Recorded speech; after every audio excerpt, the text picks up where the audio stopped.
أعوذ بالله من الشيطان الرجيم. بسم الله الرحمن الرحيم وصلى الله على نبي الكريم. Sunana Bello Abubakar, a matsayina na ɗa ga Alhaji Abubakar Sarkin Dawaki Hakimin Gwarzo, wanda Allah ya wa rasuwa tun 1952, kuma shi ma ɗa ga Muhammadu Ta'ala, shi ma Hakimin Gwarzo Sarkin Dawaki mai tuta, wanda ya fara riƙe sarautar Kumbotso a ɗan Isa, daga baya ya tafi ya zama ɗanya a Dawakin Kudu, wanda daga baya aka mai Sarkin Dawaki ya tafi Gwarzo a 1914, lokacin da aka ƙaddamar da tsari na Turawa suka mulki Najeriya baki ɗaya wannan shekarar. Saboda haka a lokacin aka naɗa shi Hakimin Gwarzo don a samu sauƙin aiki da kuma sauƙin hanya zuwa Sokoto da sauran gurare akan hanyar Sokoto daga Kano, da sauran matsalolin da suke tasowa. Aka kai shi Gwarzo, aka ƙirƙiro gundumar Gwarzo a wani lokaci, aka daga Ƙaraye da Dawakin Tofa da Bichi aka tada Gwarzo a hanyar lokaci. Saboda haka an haife ni a 1948 a Gwarzo a nan Kano, kuma na yi rayuwata mafi yawa a gidan sarki, ganin cewar mahaifiyata 'yar sarkin Kano Abdullahi Bayero ce. Wata lokacin da aka haife ni aka bar ni a nan na rayu tare da sauran 'yan uwana da suke cikin wannan gida. Muka samu zama wanda muka fara karatu da girma ya zo, muka fara karatu a Ɗandago Primary School, daga baya a kwashe mu wajen 10 aka kai da mu Gwarzo. Akwai Primary School a lokacin a Gwarzo, wajen kusan 90% na mutanen Kano can ake kai su, waɗansu daga Gwaram, waɗansu daga Haɗeja da sauransu. Duk mun zauna da mutane da yawa a wannan makaranta, muka rayu muka fara karatu na Primary School, kuma mun yi Primary School da mutane da dama.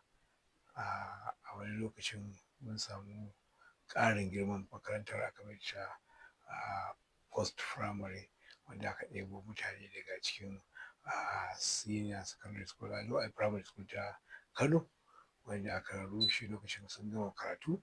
Aka je aka kai su Gwarzo, aka buɗe Post Primary, kuma akwai 'yan Primary wanda muka fara karatu muka gama. Na fito daga nan sai na tafi Zaria. Akwai makaranta ita ma Abuja ta Commercial College Zaria, a nan muka fara secondary school tawa a Commercial College Zaria a nan Cikaji.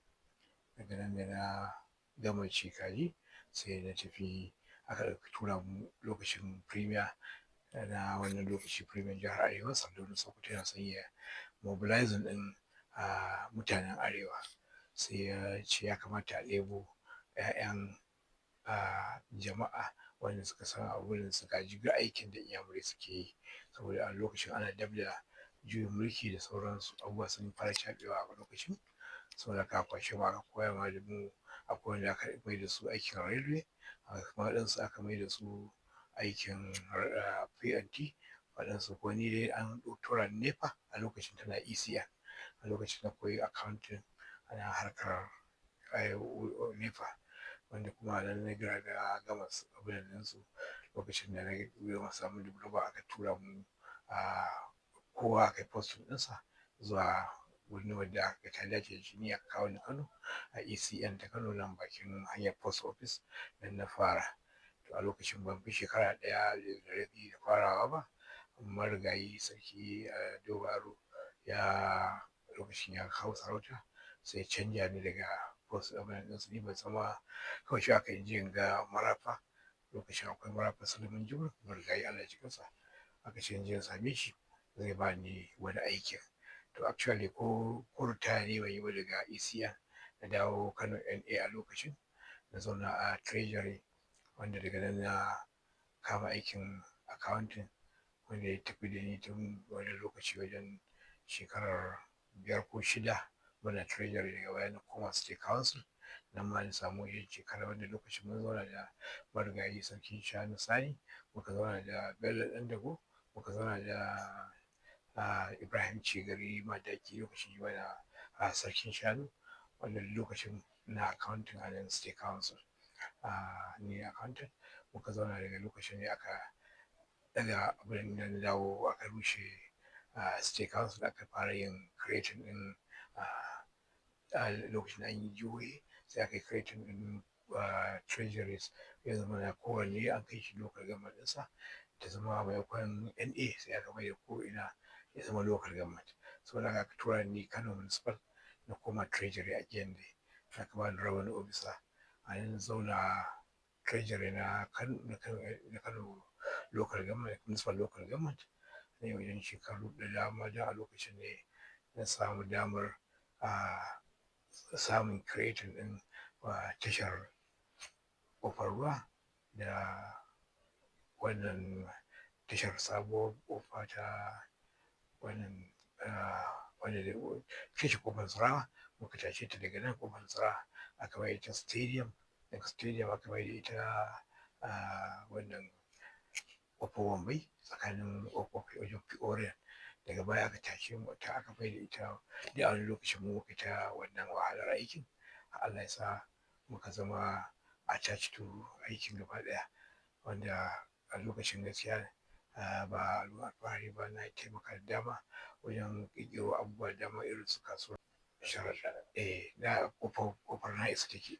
Aka tashe ta saka ki tashi sai lokacin, saboda muka samu kyakkyawar alaƙa da su mutanen, sai ni na je ba su dama suka koma. Ana aka creating din ita kasuwar sharaɗa ta bar ƙofar na isa ta koma sharaɗa. Akwai kasuwa ta Galadima Road, ita ma muka tashe ta, wanda da duka masu hatsi ne a wurin da waɗansu daga cikin abin da muka mai da Dawanau. Lokacin Dawanau duk da cewar ƙasar da saboda ban san yadda aka yi gwamnati ta shiga cikin maganar ne, aka tura mu ni na je na fama da wannan guri har aka yi kafa wannan kasuwa ta Dawanau. To alhamdulillah yawancin gurare da dama na shiga cikin aikin su, na create ni aka ni ne shugabancin abin ko kuma yin taimaka aka kakkafa waɗannan kasuwanni da ta ƙofar Wambai duk akan ido na aka yi, da ni muka haɗa aka yi da ƙofar ruwa da wannan ta Dawanau da nan kasuwar Mariri da waɗannan duk mun je ba inda ban kewaya ba. So a wani lokacin aikin ne muka ci samun wannan abu na Allah ya sa aka kawo aka fara siyasa. To daga nan da siyasa ta shigo sai aka transfer ɗina da kuma Gwarzo a yi wata lokacin a matsayin revenue officer. Na zauna a Gwarzo har lokacin da akwai wani gwamna da Das Umaru ya zo a lokacin, shi kuma ganin cewar ya zauna a Kano ya yi makaranta a nan, na da gida a lokacin na gwauro na gaskiya, ya zauna a gidan da nake a nan Willawa. So sai ce sai a nemo wanda zai zo a cewa ni ga aikin da ke so nake kai, ya kamata a tura ni, aka tura ni Dawakin Kudu. To lokacin da aka sake dawo da ni municipal na cigaba da aiki na, har Allah ya kai ni lokacin da aka zo aka ƙara waɗansu local government ɗin da dama, inda aka zo aka ce ya kamata a ƙara hakimai. To a wannan lokacin ne majalisar sarki ta duba ta ga ya kamata a ɗaga waɗansu daga cikin mutane a ba su muƙamin hakimai a wannan lokacin, saboda an yi creating ɗin local government wajen guda 8 ne ko 10 ne. Saboda haka aka samu Shanono, sababbin wuri dai Shanono Kabo, wanda aka datse su daga Gwarzo. Akwai Tsanyawa, ita ma aka cire ta daga Bichi. Akwai wannan Kunci wanda yake ta koma wannan ko Gari. To irin waɗannan da sauransu da a lokaci aka yi creating nasu.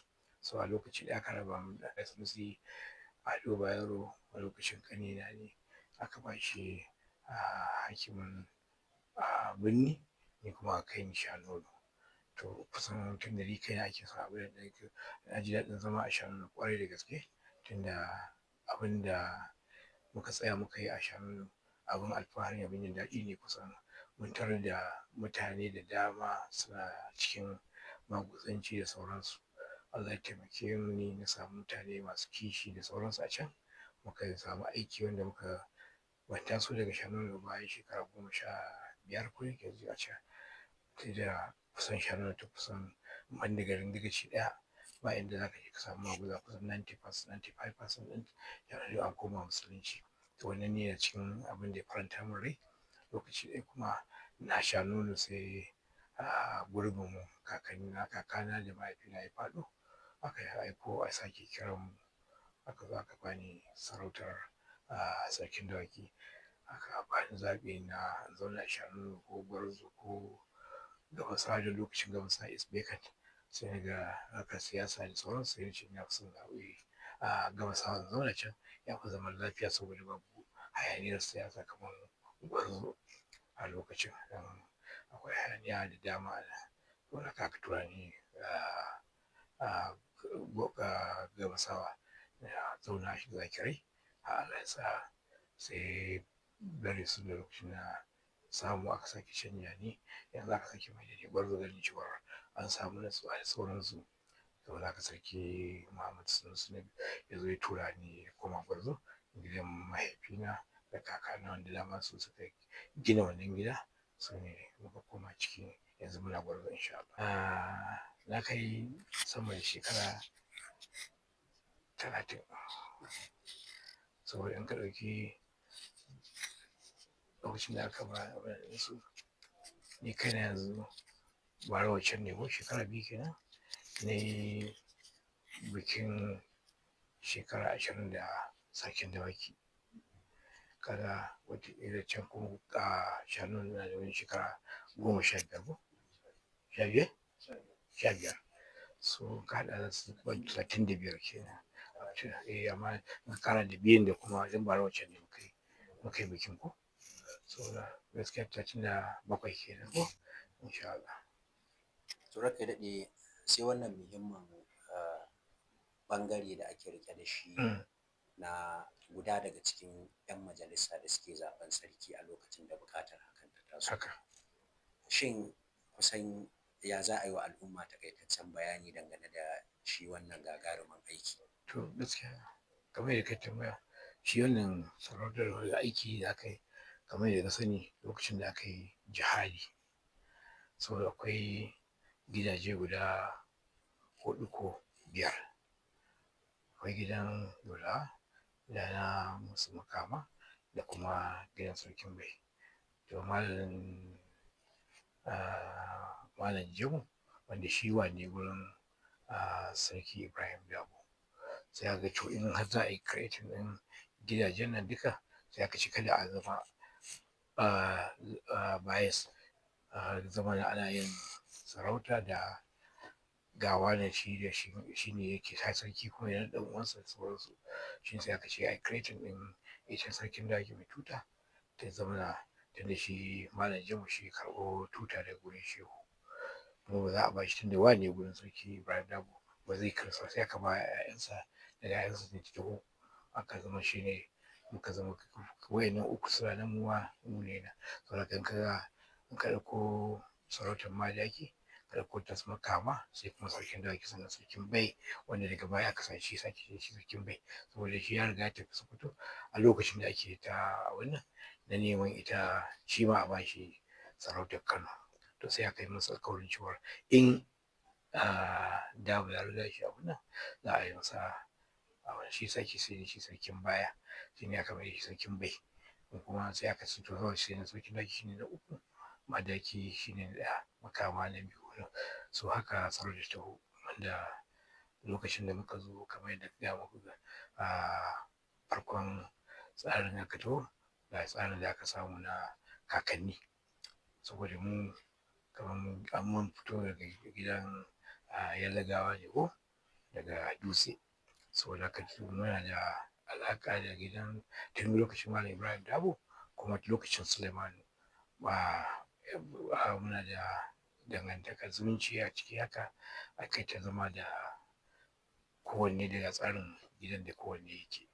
Saboda haka muna da Hausa lokacin aka mai da akwai cikin mutanen da suka tabbatar da jihadi da sauransu, akwai malam na Hausawa wanda yake shi ne a gidanmu a nan Hausawa.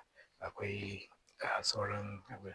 Shi yasa kullum ja ake da can a shi ne akan ce magajin malam na Hausa, sai aka dawo yanzu ake yin wani a ce da ma da asali magajin malam in ka bi tarihin Kano gaba ɗaya shi magajin malam shi malam na Hausa shi ne masallacin da masu jihadi suka fara zama a cikinsa kafin su koma ƙasar ƙaraye da bebeji a haɗa gangamin karɓar mulki daga hannun mahaɗi a wannan lokaci.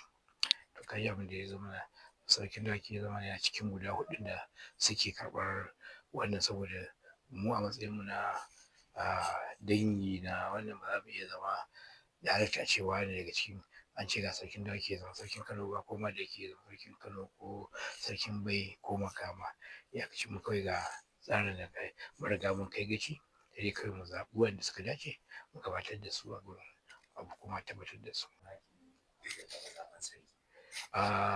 So biyu kenan ko sau uku na ɗauka da sau biyu, to haka zan tabbatar da mu ka zaɓi sarki Sanusi bayan rasuwar sarki Ado, sannan kuma da aka zo aka samu baraka ta tashin su zuwa tafiya, sai aka sake zaɓen aka kawo mana sunan mutum huɗu ko uku mu a ciki mu zaɓi da muka sake zaɓar sarkin Kano Aminu, shi ma da ya tafi aka sake dawowa da mu gidan gwamnati gaba ɗaya muka sake zama nan muka wuni da dare, sannan aka fidda umarnin cewa a dawo da ba cewar zaɓa ma dole sai da aka biyo ta kan su masu zaɓen sarki muka tabbatar da shi, sannan aka gwamnati ta dawo da shi akan wannan. Duniya gaba ɗaya sun yi ca suna son su ga wa za a zaɓa haka ya zama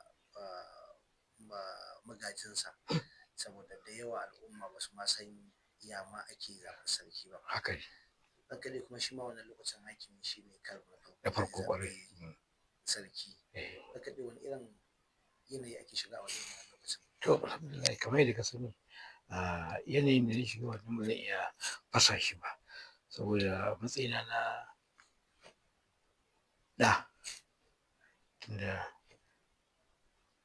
na fito daga gidan sarki Ado, 'ya'ya gaba ɗaya kusan 99% ɗinsu ko 100% ni kamamuwa ne a wurinsu. Ya zama an kawo an ce ga zaɓe za a yi kuma ga abin da ake so a yi, ga tsari na gidajen nan gaba ɗaya.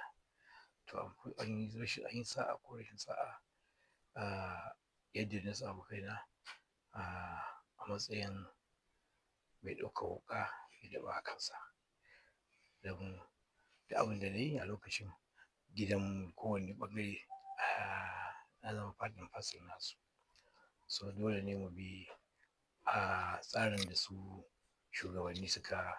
shugabannin zaɓe kamar shi madaki da makama muka sa su a gaba su ba mu shawarwarin yadda za mu ga mun kuɓuta daga wannan abu. To mun yi sa'a kuma mun yi tafiya ta yi tafiya, muka zo muka tsaya muna da a lokacin sai da muka kwana kusan 2 a gidan gwamnati a kulle, ba ma kwantar da kowa, ba ma ɗinsu. Burin mu kawai a yi yadda za a iya samu zaɓi wanda ya dace. Saboda haka da muka zo aka yi ta kace na ce, muka ga ɓaraka ta samu, aka samu cewa wani ya har an ba da sanarwa an zaɓi mun ba da sunan wani daban, aka zo aka ce ba mu bane. Mu muna ciki sai dai mu ji a labarai a rediyo ko an fidda sunan wani gashi. To shine muka zo dai aka dage muka ga cewa ya kamata mu bi abin da yake zai kawo masa sauƙin fitina a wannan lokacin, saboda abin ya yi zafi, an fara ɗiban mutane akan titi da sauransu da abin ɗinsu, wanda actually muna can ba mu san me ake ba, muna jin labarin da ya ce ga abin da ake ci gashi. Saboda haka muka zo muka tsaye da shawara muka fidda sunan shi Sanusi, muka ba gwamna da sunan mutum 3 a lokacin, ko 3 ne ko 4 muka bayar cewa gwamna zai zaɓi mutum ɗaya.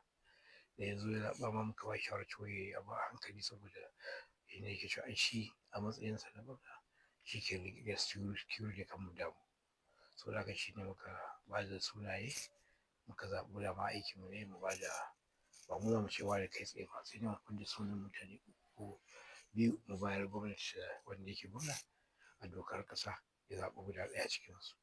To ka ji yadda muka fitar da sunayen da wanda gwamna kuma ya zaɓa da tunda al'umma kake wa aiki, al'umma kake jagoranta, a matsayinka na mai jagorantar 'yan uwa da al'ummar Kano gaba ɗaya, wajibi ka ɗauki matakin da za ka ga cewar ka ba kowa ya zama mutuncinsa da girmansa, babu zancen ɗagawa ko wani wane ne ko mene, ka sa alaƙar cewar wa'innan mutane komai ƙanƙantar ma'aikaci ko sarautar mai hakimi ko dagaci ko waye yana da muhimmanci don abokin tafiya ne, ka ba su girmansu, ka ba su mutuncinsu, sai ma sai su baka abinsu. Daga lokacin da ka fara ɗaukar cewar ka fi kowa ka abin nan, to ga lokacin za ka riƙa samun kace nace tsakaninka da al'umma, wataƙila ma ta kai ga na sama da kai su ga cewa su ga baikonka cewar kana yin abin da ba shi kenan ba.